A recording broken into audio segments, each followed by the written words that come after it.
بسم الله الرحمن الرحیم. بارز سلام به تمامی شما عزیزانی که بیننده ما هستین و شما هایی که در صنف هستین. آرزومند هستم تا ایدم خوب و صحتمند باشین و بخیر رسیدیم به ختم کتاب ما و امروز هم بخیر درس آخری کتاب عربی صنف هشتم را میخونیم.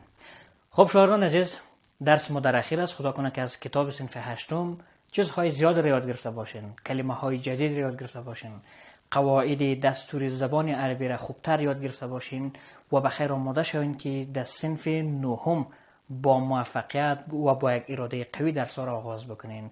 خب مضمون عربی صنف هشتم الدرس السابع والعشرون، درس 27 ما شما که الدرس الاخر است یا درس آخر ما یا آخرین درس این کتاب ما شما که عنوان درستان فی الدکانی است، یعنی در دکان. در این درس ما شما یاد میگیریم که زمانی که در دکان شما میرین به خاطر خرید کدام چیزی چگونه شما مکالمه بکنین که از صفحه 121 تا 125 کتاب شما را در بر میگیره. خب شاگردان عزیز، مثل همیشه هدف درس امروز ما هم آموزش زبان عربی هست یا آشنایی با قواعد دستور زبان عربی و آشنایی با نحوه مکالمه کردن در زبان عربی. خدا کنه که مثل همیشه با آمادگی عامتان به درس آمده باشین، کارخانگاه درس گذشته را آورده باشین، چرا که در ختم درس با هم میبینیم. خب میریم درس آغاز میکنیم. شما متوجه باشین که معناهایش را یاد بگیرین. برای حمایت از ما چینل بیگم اکادمی را سابسکرایب کنید و سپس زنگوله را فشار دهید تا به تمام ویدیوهای درسی ما دسترسی داشته باشید و از آنها مستفید شوید. ذهب فعل ماضی هست، رفت معنا میده، درست است. ذهب یعنی رفت نصیرون، نصیر الی الدکانی، بچی بسوی دکان. لیشتری یعنی تا اینکه بخرد بعض الحاجات، بعضی از ضرورت ها را. ضرورت های چی را؟ المدرسیت یعنی ضرورت هایی که مربوط به مکتب میشه. لهو برای خودش، ولی اخوته برای چی؟ یکی برای خودش و برای برادرای خود خریداری بکنه. نصیر چی میگه؟ میگه من فضلک یعنی لطفاً کم چند هست قیمتی یا بهای هذا القلم، بهای این قلم چند هست؟ از دکاندار سوال میکنه. البائع فروشنده یا دکاندار چی میگه؟ القلم واحد، یک قلم ب5 افغانیه. ب5 افغانیه یعنی به 5 افغانی هست. نصیر چی میگه؟ میگه لا بأس، پروا نداره، کدام مشکلی نیست. اعطینی 10 اقلام، برای ما بته یا برایم بته 10 قلم. نصیر چی میگه؟ میگه لو سمحت، لطفاً، باز هم یعنی ببخشید یا لطفاً. کم قیمتو، چند هست قیمتی الکراسه الواحده، یک کتابچه. قیمت یک کتابچه چند هست؟ البائع فروشنده چی میگه؟ میگه الکراسه الواحده، یک کتابچه ب10 افغانی، به چند افغانی است؟ به 10 افغانی هست. نصیر چی میگه؟ کم قیمتو، چند هست قیمت حزمت الورقی یعنی بسته ورق. میگه این بسته ورق قیمتش چند افغانی است؟ البائع فروشنده چی میگه؟ میگه الحزمت ب100 افغانی، یک بستهش ب100 افغانی، به 100 افغانی هست. و فی کلی، و در تمامی حزمت، در تمامی بسته ها 100 ورقه، 100 ورق جا به جا شده، یعنی 100 ورق داره هر بسته. نصیر چی میگه؟ میگه طیبون، بسیار خوب. اعطینی 20 کراسه، برای من بده 20 کتابچه و حزمت ورق، و یک بسته از ورق. البائع، بایع یا فروشنده چی میگه؟ میگه هل تريد شیئا آخر، آیا کدام چیز دیگری هم میخواهی؟ فروشنده این قسم سوال میکنه و نصیر در جواب میگه هذا یکفی، این کفایت میکند. کامل جموع، چند شد مجموعاً، یعنی قیمتش رو پرسان میکنه که قیمتش چند شد. البائع فروشنده چی میگه؟ میگه المجموع، این مجموعه شد 350 افغانیان. 300 یعنی 350 افغانیان یعنی و 50 افغانی، یعنی 350 افغانی قیمتی مجموعی شد. خب ادامهش نصیر چی میگه؟ تفضل، لطف بکنید یا بفرمایید، هذا هو مبلغ، هذا هو المبلغ، این هست اون مبلغی که شما گفتین، و شکرا، و تشکری کرد. خب باید چی میگه؟ عفوا، فروشنده میگه ببخشید، یعنی خواهش میکنم. خب این بود یک مکالمه بین خریدار و فروشنده. انشالله که یاد گرفته باشین و دانسته باشین که چگونه شما از آن ضرورت‌های مکتبتان را یا سایر ضرورت‌های زندگیتان را از دکان خریداری بکنین و به زبان عربی افهام و تفهیم بکنین. میریم به آموزش ها. التدريب الاول، آموزش اولی، ای بخش ما و شما اجب عن الاسئله الاتیه، به سوالات ذیل جواب بدهین. خب اگر درس دقیق متوجه بوده باشین جوابات سوالات هم بر شما آسان است. این ذهب نصیر، یعنی به کجا رفت نصیر؟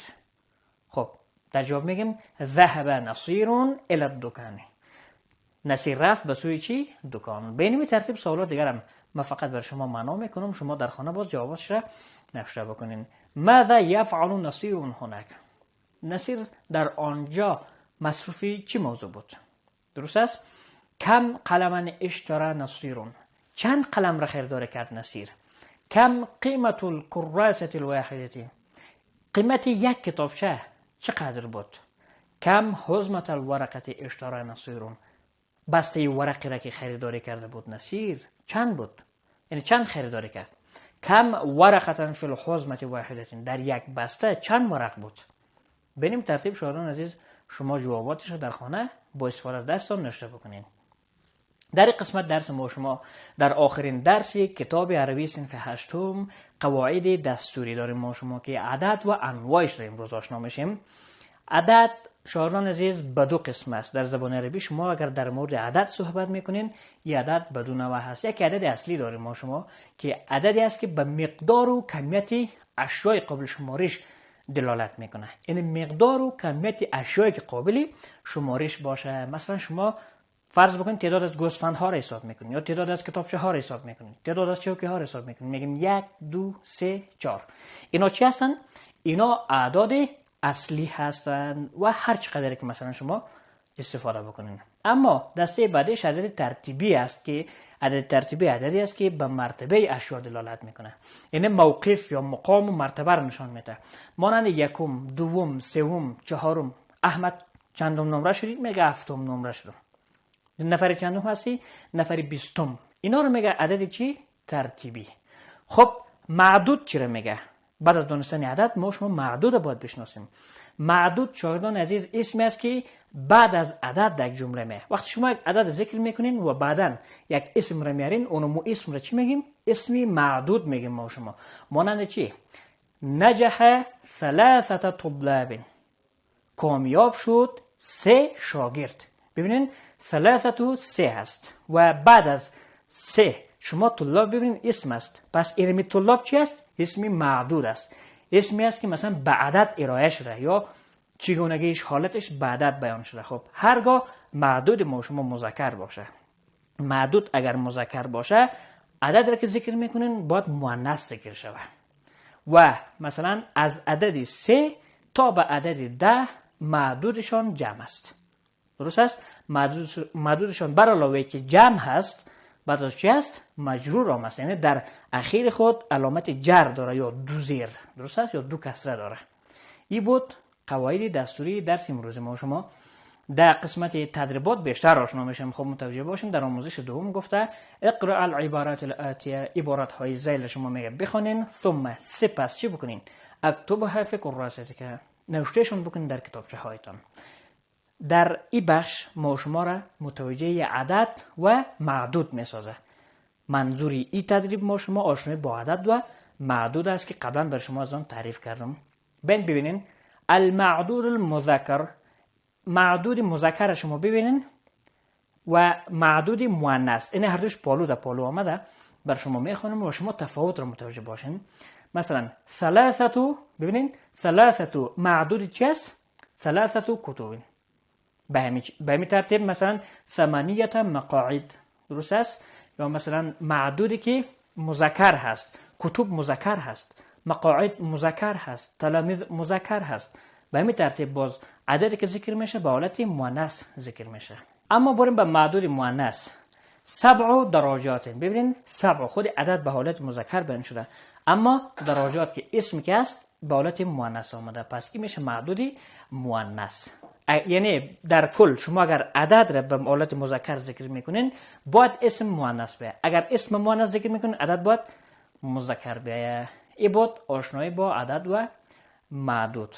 خدا کنه که یاد گرفته باشین. میریم به آموزش سوم. گفته اکتب الاعداد التاليه بحروف كما في المثال. اعداد را آورده، گفته شما به عربی بگوین که چی میگه. 10 و 20 بر شما میگم، متباقی شما از اون بگوین. 10 میگه و 20 20. پیدا بکنید که 30 چند میگه. خب 30 40 40 50 50. متباقی خودتون نوشته بکنین و بنویسین. خب التدريب الرابع، آموزش چهارم ما شما. اکتب الارقام. گفته رقم های ذیل شما میگه نوشته بکنین به حروفی، به حرف نوشته بکنین کما فی المثال. باز هم برای ما شما 100 200 300 400 تا به 1000 آورده.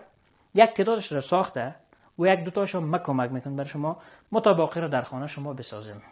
100 100 میگه، 200 200 میگه، 300 300. خب 400 400، 500 500. به این ترتیب 600 700 800 شما تا به 1000 پیدا بکنین که چند میگه. التدريب الخامس، آموزش پنجم. گفته سل الرقم. گفته شما رقم ها رو وصل بکنین به عبارتش کما فی المثال. یک طرف اعداد است، یک طرف به حروف. شما ببینید که مثلا کدام عدد مطابقت به کدام حرف میکنه. مثلا 12 رو پیدا بکنین 18. پس یک خط کش بکنین از 12 به 18 وصل بکنین. 15 یعنی 15. پس 15 رو به 15 وصل میکنیم. به این ترتیب مطابقش شما کار بکنین. آموزش آخر ما و شما الذخیره اللغویه هست، یعنی لیست از لغات جدید. الرصاص پنسل، قلم الحبر یعنی خودکار، التقویم سالنما، المبرات قلم تراش، الممسحة تخت پاک، الممحة پنسل پاک، المجلة یعنی مجله، اللاصق یعنی چسب. درست است؟ منظور ما شما سرش یا شرش است. الصمغ یا ساجق، یا مثلا اونمو مثلا کنده که است یا مواد چسبناکی که در بدنه درخت هاست. الدباسة یعنی استبلر، الثقابة یعنی سوراخ کردن، و الصحیفة کاغذ یا نامه، الملف هم که پرونده معنا میده. این بود شاگردان عزیز لغات جدید درس امروزی ما. شما خدا کنه که یاد گرفته باشین و در خانه من حفظ بکنین. درس ما تمام شد. در درس امروز با اعداد آشنا شدیم، با انواع اعداد آشنا شدیم. در کل نکته های خوبی در درس امروز ما بود و آخرین درس ما بود. خدا کنه که آخرین درس را هم مثل درس های گذشته با موفقیت خوانده باشین و چیز خوبی را یاد گرفته باشین. خب واجب المنزلی یا کارخانگی یا آخرین وظیفه کارخانگی ما در این صنف گفته حول الجمل الاتیه، جملات زیر تغییرات برین مراعیا تذکیر و تأنیث. گفته تذکیر و تأنیث مؤنث مذکرش مراد بکنین کما فی المثال. ببین در مثال چی گفته برای ما. مثال قسمی آمده گفته عندي 5 کتب، یکی 5 به عدد آورده و بعداً بر ما شما راهنمایی کرده گفته عندي 5 کتب، 5 به حرف نوشته کرده. شما به این ترتیب اعداد ببینین به عدد آورده، شما باز به شکل رقم یا به شکل حرف شما نوشته بکنین. درست است؟ عندي مثلا عدد 6 آمده و اقلام آمده. به این ترتیب شما از آن مثلا نوشته میکنین که 6 را چند میگه. درست است؟ مثلا عندي 6، عندي مثلا 6 اقلام، من 6 قلم دارم. به همین ترتیب شما عزیزان اعداد بعدی را در خانه تان بسازین و نوشته بکنین و حتما باز بخیر جلسه را داریم جهت حل مشکلات شما عزیزان، چون درس ما تمام شد. خدا کنه که درستان و یک کتاب صنف هشتم را به خوبی پشت سر گذاشته باشین و یاد گرفته باشین. در تمامی عرصه های زندگیتان آرزوی موفقیت دارم. موفق، تندرست و صحتمند باشین. خداوند یار و مددگارتان. قبل از آغاز درس بعدی وقفه کوتاه میگیریم.